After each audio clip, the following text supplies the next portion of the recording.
So Microsoft Flight Sim 2024 sometimes just requires a bit of housekeeping. It was similar with 2020 as well. And I'm just going to take you through the basics of housekeeping to keep your sim performing at its best. This is really advisable also after any update, especially if you're on a beta or you've just received a sim update. This is advisable to do, but also advisable to do if you're having some maybe a bit of stutter performance issues, stuff like that. Try this out. Let's get into it. So step one, we're going to look at our NVIDIA shader cache. So open up your NVIDIA control panel and go to manage 3D settings over here.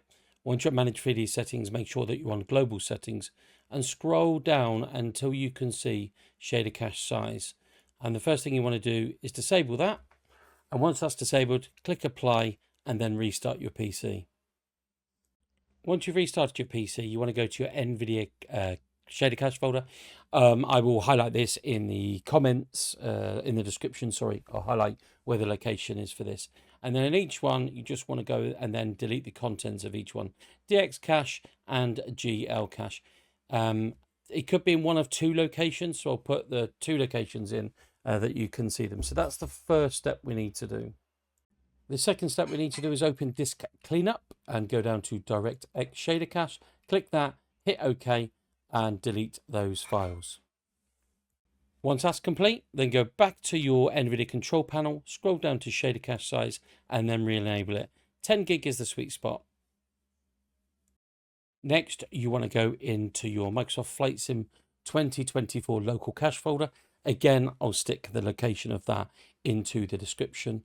Locate your rollingcache.ccc file and delete that. This isn't a must-do, but I do like to do it. So basically, if you go into your packages folder within Microsoft Flight Sim 2024, you'll see this folder called Stream Packages. And basically, if you select all of these and delete these, the sim will then, the next time it loads in, will rebuild all of those afresh. Next, we're going to want to start the sim.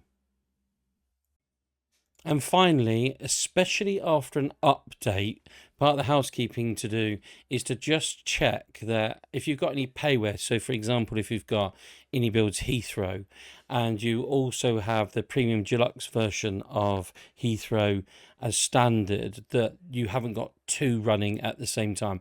So sometimes the streamed airports will reactivate. So for example, if I mentioned Heathrow, we go Echo Golf Lima Lima, we'll see here that I've got the Gaia Simulations one, which I've disabled. Yeah. And if we scroll down the bottom here, this is my AnyBuilds one within the community content. So sometimes they will both be on and you just need to double check this deactivated. Otherwise, you'll be running two versions of that airport and your frames will tank. I hope this helped. Let me know in the comments and happy flying, everybody.